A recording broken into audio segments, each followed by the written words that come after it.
안녕하세요. 저는 동신아파트 소규모 재건축조합의 발의자 대표 김지혜입니다. 현재 해임총회 준비 중이고요. 지금 상대 측에서 총회 개최 금지 가처분 소송을 준비한다고 하는데 지금 이게 가능한 일인지 여쭤보려고 왔습니다. 물론 뭐 소송은 누구나 제기하는 사람이 어떤 사유를 들어서든지 물론 제기할 수 있겠죠. 근데 이제 해임총회 가처분, 개최금지 가처분 소송이 제기되는 경우에 대부분 몇 가지 사유가 있어요. 그동안의 사례를 보면. 그런데 그런 것들이 거의 사실은 인정이 안 되는데도 불구하고 계속해서 그 똑같은 방식으로 제기를 하더라고요. 그래서 마침 질문을 하시니까 다른 조합도 참고가 되고 여러분 조합도 제발 신청하지 말라고 하세요. 왜냐하면 그런 하자를 남기지 않을 거거든요. 그러니까 제가 설명한 내용을 상대방한테도 들려주고 그런 사유로 신청할 거면 애당초부터 하지 말라고 하세요. 왜냐하면 안 받아들여요. 소송비가 아깝잖아요. 본인도 소송비 아깝고 여러분도 대응해야 되니까 소송비가 들어갈 것이고. 근데 그 내용 중에 이제 사유는 아직 뭐라고 얘기를 안 하죠. 그쪽에서. 네, 어떤 사유를 하겠다고. 사유는 말하지 않았습니다. 그런데 그래봐야 그 사유가 지금까지 제가 수십 번의 해임 총회를 하면서 사유는 항상 공통적이에요. 첫 번째 사유는 어떤 게 있냐면 발의 정족수가 부족하다. 10분의 1이 됐는지를 모르겠다. 도시정비법에는 43조 사항은 조합원 10분의 1 이상의 발의가 있으면 발의자 대표가 그 총회의 소집과 진행에 있어서 조합장의 권한을 대행하도록 되어 있잖아요. 네. 그러다 보니까 자기들은 그걸 본 적이 없다, 발의서를. 그러니 10%가 됐는지 안 됐는지를 모르겠다라고 이제 되게 시비를 해요. 예, 그 가처분 제기 사유로. 그런데 제가 지도해주고 이렇게 안내해주는 조합들은 여러분도 이번에 느끼셨겠지만 발의서를 낸 사람 명단을 제가 첨부를 해요. 공고문에다가 몇 명이라는 걸. 그러니까 그 내용은 10분의 1의 발의가 누구누구로부터 있었다. 근데 공고문이 나가면 조합원들 같은 경우 나는 거기 안 들어갔는데 왜 내 이름이 있지라고 항의를 할 거 아니에요. 네. 그러니까 진정한 것으로 추정이 되고 될 수 있고 그리고 또 그게 법원에서 만약에 설사 그렇게 안 했다 하더라도 법원에서 10% 내라 그러면 그냥 가처분 사건을 제출하면 돼요. 발의서는 언제나 준비가 돼 있으니까. 그런데 이제 미리 해야 되는 게 합리적이긴 해요. 왜냐하면 그 발의서가 과연 그 시점에 작성된 것이냐 아니면 나중에 작성된 것이냐도 사실 알 수 없기 때문에 그래서 그런 경우에 우리 서울의 고덕 6단지에서 해임총회 가처분을 했는데 해임총회 공고문이나 그 총회 책자에 발의자 명단이 첨부되어 있지 않았다 10분의 1이. 그래서 효력정지를 받아주는 사례가 있긴 해요. 개최금지가 아니라 효력정지. 총회가 끝나고 그러니까 나중에 발의서를 냈다 하더라도 그게 과연 그 시점에 작성된 것인지 그 이후에 작성된 것인지를 모르기 때문에 최소한 해임총회 개최 공고나 또는 총회 책자에는 최소한 발의자 명단이 붙어 있었어야 된다는 게 그 가처분의 취지예요. 이런 저는 합리적이라고 봐요. 그래서 저는 그런 판결을 중시해서 항상 제가 안내해드리는 해임총회는 발의자 명단을 개최 공고문에 첨부하게 하고 또 그 개최 공고문을 총회 책자에 실어서 반드시 조합원에게 통보하게 한다. 그래서 그 문제도 없을 거고요. 이 조합에 그런 하자 없습니다. 네, 맞아요. 그 다음에 두 번째, 해임 사유 여러분 정관에 보시면 여러분 정관은 보통 다른 조합의 정관은 18조 편정관 쓰다 보니까 여러분 정관은 편정관을 조금 변형했어요. 그래서 16조 임원의 해임에 보면 사유가 뭐 직무유기, 태만 뭐 이런 걸로 인해서 조합에 손해를 끼쳤을 때 해임할 수 있다라고 돼 있잖아요. 네. 근데 그게 말이 안 되는 게 직무유기라는 말은 우선 공무원에 해당되는 범죄를 직무유기죄라는 게 있어요. 그런데 일반인들한테 사실 해당이 안 돼요. 근데 사전적 의미로 이제 직무를 게을리 한다 뭐 이런 식으로 판단하면 될 텐데 직무유기나 직무태만 등으로 조합원에게 손해를 봐한 때라고 해서 해임 사유를 소명하고 있는데 그거는 불필요합니다. 근데 그 정관 규정을 들어서 계속해서 그런 사유가 없다는 게 자기들한테 그리고 실제 손해액이 얼마냐 이걸 입증해라 이렇게 그러니까 손해액이 없는데도 왜 해임을 하느냐라고 하는데 그 불필요한 문제입니다. 왜냐하면 그게 왜 생겨났냐면 2009년 2월 6일 날 도시정비법 43조 그 당시에 23조 사항입니다. 23조 사항이 바뀌는데 그 전까지는 해임에 관해서 예를 들어서 10분의 1 이상의 발의가 있으면 해임을 할 수 있다. 그리고 그 경우에 발의자 대표의 임시사회로 선출된 사람이 조합장의 권한을 대행하게 돼 있어요. 그러면 그 전까지는 발의자 대표가 통보를 하고 총회 진행은 자 여기서 임시장 뽑읍시다 이래갖고 하는 거예요. 그런데 그 전까지 규정이 그렇게 돼 있어요. 그런데 전제가 뭐냐면 정관에 별도의 규정이 있는 데는 정관이 정하는 바에 따른다라고 돼 있어요. 그런데 정관에는 뭐라고 돼 있냐? 직무유기나 직무태만 이런 게 나온단 말이죠. 그리고 소명 기회를 부여해야 한다. 그리고 소명 기회를 부여했는데도 불구하고 소명을 하지 않으면 소명 기회를 부여한 것으로 본다 이렇게 돼 있어요, 여러분 정관이. 대한민국의 무식한 정ገብ제들 때문에 이 표준 정관은 2003년 6월 30일, 소위 2003년 7월 1일 날이 도시정비법이 시행한 날인데 그 시행의 하루 전날 국토부가 표준 정관이라는 걸 만들어서 보급을 했어요. 그때 그 원시 정관에 이 내용이 들어있다고요. 근데 아까 말씀드린 대로 2009년 2월 6일 날 도시정비법이 개정이 되면서 그 정관이 별도로 정한 경우는 정관이 정한 바에 의한다라는 규정을 삭제해버렸어요. 그러니까 어떤 경우에도 다른 말로 얘기하면 그 전까지는 정관이 정하는 규정, 아까 해임사유나 소명기회 부여 이런 거는 정관이 그렇게 절차를 정하고 있잖아. 그럼 거기에 따라가야 되는데 이걸 삭제함으로 인해서 그 뒤로 나오는 법원 판결들은 뭐냐면 언제든지 신뢰관계가 파탄이 나면 해임할 수 있고 법률로 아니 정관이나 이런 걸로 해임에 관해서 제한할 수 없다. 왜? 정관으로 정한 경우에는 정관이 따른다는 규정을 삭제해버렸기 때문에 그걸 얘기는 폭넓게 인정하자는 얘기잖아. 제한을 두지 말아라 정관으로 그 취지거든요. 그런데도 불구하고 이 법 개정 전에 만든 표준정관을 지금도 금과 옥조처럼 계속해서 반복해서 사용하고 있는 거예요. 그러다 보니까 이 정관을 그대로 믿은 법률 번차사를 모르는 일반 변호사들이 또 아는 놈도 일부러 누군가가 이것을 돈 받고 선불 주고 총회를 주문하니 개최금지를 해달라면 문제를 찾다 보면 이 문제밖에 없거든요. 정관에 소명기 부여 안 했죠. 아니면 무슨 해임 사유 있나요?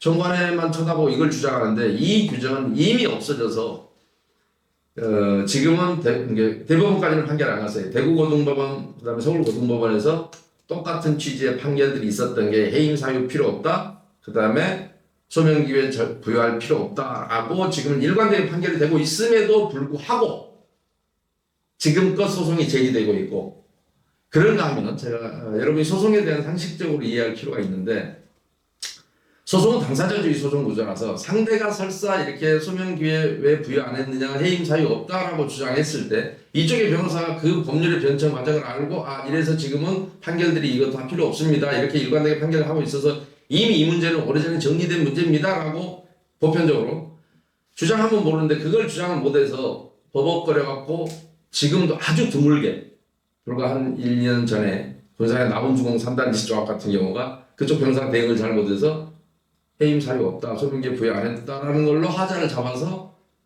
한 게 있어요. 결정이 나는 것도 있어요. 근데 그런 경우는 아주 드문 케이스고 그쪽의 변호사가 좀 무능했던 케이스고 일반적으로 조금 알고 있는 이 분야에 대해서 알고 있는 변호사라면 이 문제에 대해서는 상대는 계속 반복된 그런 주장들을 하지만 실제로 그러니까 이 소송을 많이 해봤던 변호사들도 조합 측에는 많이 해봤던 변호사들이거든요. 매번 똑같은 문제를 제기해요. 우리가 실력 없는 변호사 만나기를 기대하고 요행수를 바라는 경우도 있어요. 그러니까 근데 그렇다 하더라도 당사자의 소송 구조상 재판장은 설사 알더라도 끼어들어서 그 아니다라고 판단할 수 없으니까 이쪽 변호사 주장 못하면 받아들여지는 경우가 어쩌다 남원주공 3단체로 있을 수는 있습니다. 그러나 남원주공 3단체도 이 일을 제기하지 못했던 건 다른 또 하자가 있었기 때문에 이걸 살려놓는다 하더라도 다른 하자가 있어서 제가 그 소송을 문제 삼지는 않았는데 소송 대응을 잘못해서 받아들이는 경우는 있을 수는 있다. 만에 하나. 그러나 조금이라도 실력 있는 사람이라면 그거에 당하지는 않는다. 그리고 저 같은 경우는 지금까지 이걸로 해서 당한 것이 단 한 번도 케이스가 없다. 매번 그러나 주장은 매번 지금까지 단 하나의 사건도 예외 없이 이 부분을 주장을 했다. 그러니까 여러분 조합은 제발 그따위 거 주장하려면 소송하지 말아라. 돈만 아깝다. 결과는 여러분 얘기입니다. 재책임을 받아들이지 않아요. 그 다음에 아주 드물게 지금 이제 그러니까 세 가지 문제 있죠. 예를 들어서 발의 정족수가 있느냐 없느냐 문제 여러분이 이미 개최 공부해버려서 끝이고 뭐 시비 한 것도 없어요. 그 다음에 소명기회 부여 해임 사유 없다. 이것도 이미 다 알고 있는 내용이 여러분이 충분하게 대응할 수 있다는 말씀드리고 그 다음에 아주 드물게 또 어떤 말도 안 되는 소리를 하냐면 법원의 허가를 안 받았다. 법원의 허가를 받도록 안 돼 있어요. 여러분 도시정법 규정이 43조 4항이 아까 10분의 1의 발의가 있으면 그 총회 소집과 진행이 있어 발의자 대표가 조합장의 권한을 대행한다. 조합장의 권한이 뭐예요? 총회 개최권이 있잖아요. 보통 조합장의 권한은 도시정법 44조 2항에 조합장이 총회 개최권이 있는 거거든요. 근데 43조 4항은 시작이 어떻게 되냐면 44조 제2항의 규정에도 불구하고 그 얘기는 44조 2항에 대한 예외 규정입니다 라고 얘기하고 있는 거잖아요. 거기에 불구하고 그러면 그 규정을 적용하지 않는다. 그런 규정이 있긴 하나 별도의 여기에 관해서는 따로 규정하게 되는 거잖아요. 근데 거기에는 법원 허가 받으란 말이 없거든. 그런데 간혹 법원 허가 받아야 됩니다라고 주장하는 또라이들이 있긴 해요. 신청서에.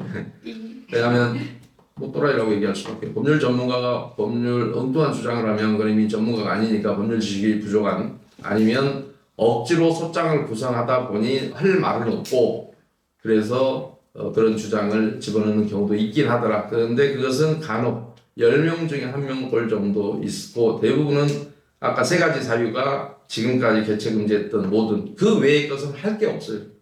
할 만한 사유를 찾으려도 찾을 방법이 없거든. 그런가 하면 드물게 이 조합에는 관계없지만 어떤 조합에 이제 어떤 게 있냐면 발의서를 거두면 조합에 제출해라 이렇게 정관을 만들어놓은 아주 웃기는 조합도 있어요. 근데 그거는 여러분 고등학교 때 정치경제 시간으로 돌아갑시다. 자, 법률과 정관이 부딪히면 뭐가 우선해?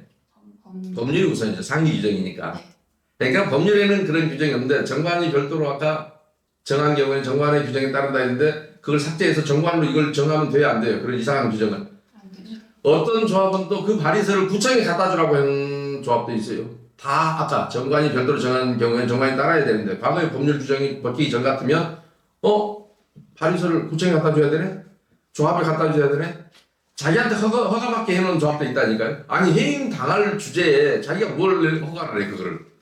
조합장이. 그런가 하면 발의를 못하게 하려고 인감도장을 찍어라라고 하는 정관을 갖고 있는 조합도 있어요. 그것도 아까 법원은 인정할까 안 할까? 안 해요. 왜요? 정관이 별도로 정한 경우에 정관이 따른다라는 정관에 어떤 제한을 하지 말아라라는 게 그 법을 개정한 취지이기 때문에 실제로 서부지방법원에서 그런 판결이 또 난 적이 있죠. 정관 인감하기로 한 거 그거는 정관으로 제한할 수 없다. 법률이 정관으로 제한하지 못하도록 이미 개정을 했기 때문에 정관으로 무슨 발의 절차를 어렵게 만들고 인감도장 찍어라 뭐 아니면 우리한테 통보해라 사전에 이런 것도 필요 없다라는 게 문제고 그 다음에 이제 부수적으로 여러분 같은 경우도 해임 직무정지권을 의결하지 않습니까? 네. 직무정지권은 간혹 변호사들이 그것도 시비하는 경우가 있어요.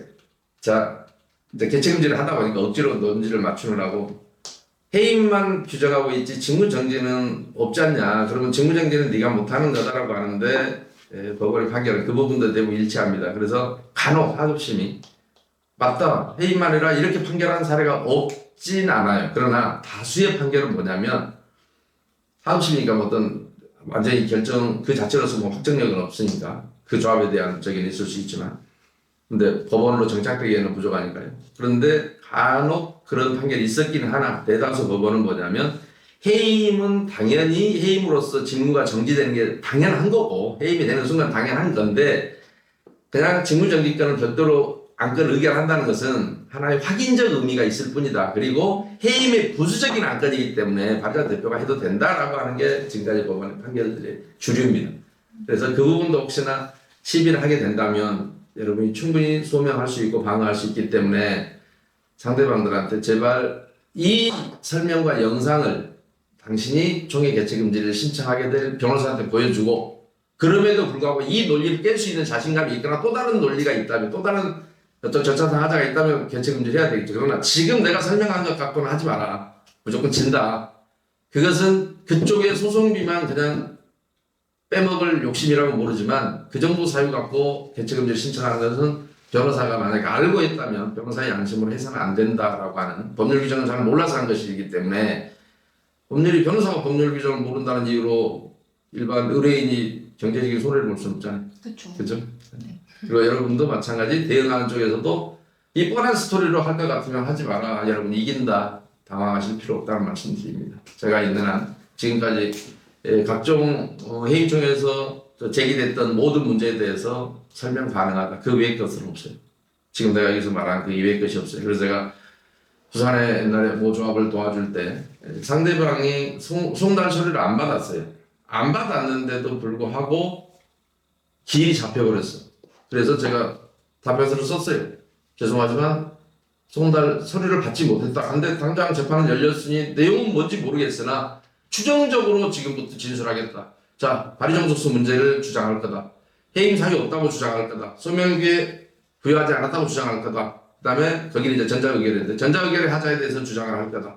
그래서 그거에 대해서 답변서를 썼어요. 근데 재판장이 깜짝 놀라서 아니 서류를 안 받는데 어떻게 답변서를 쓸 수 있죠? 근데 중요한 것은 그 답변 내용이 저쪽 서류에 그대로 순서대로 있었어요. 그러니까 재판장이 깜짝 놀라서 이거 쓴 사람 누구냐라고 하니까 서울에 있는 모 법무사가 썼습니다라고 했다는데 그때 재판장이 기가 막히네라고 했다고 해요. 제가 전에 들은 얘기인데 사실입니다. 왜냐하면 안 보더라도 뻔히 그 정도 수준에서 주장하고 더 이상의 주장할 거리가 없거든요. 지금까지 제가 한두 번 겪어봤냐고요. 물론 개최금지 이겼죠. 안 받아졌죠. 상대방 서류 볼 것도 없이 제가 안 보고도 준비할 수 있어요. 이거 그런 정도 살기 때문에 여러분들이 너무 긴장하지 마시라라는 말씀드립니다. 그리고 여러분 조합이 아닌 앞으로도 해임을 준비하거나 하는 모든 조합의 공통된 문제라서 다른 분들에게도 해임을 추진하시는 분들에게 참고가 됐으면 합니다. 수고했습니다. 감사합니다.